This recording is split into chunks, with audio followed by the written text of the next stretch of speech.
Positions tab.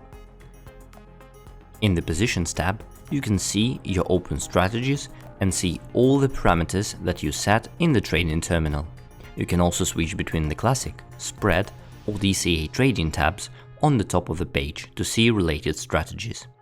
The average P&L represents the difference between the entry price and the current market price in the percentage. The return on investment also takes into account the amount with which you made a trade and will show you the percentage gain or loss on your investment. You can also see the initial risk-reward ratio, the status of your trade, and the timestamp at the end of each strategy. You can see different actions that can be applied to the position. You can either close the position, edit the take profit or stop loss levels, or click on the information icon to see the more detailed stats on your strategy. If you have several APIs in the same strategy, you will be able to see the profile of each API within the strategy.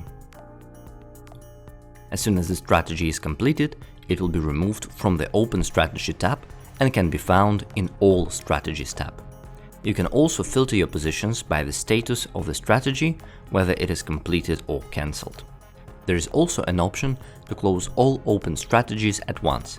If you press the Close All button, then all open strategies will be closed with a market order.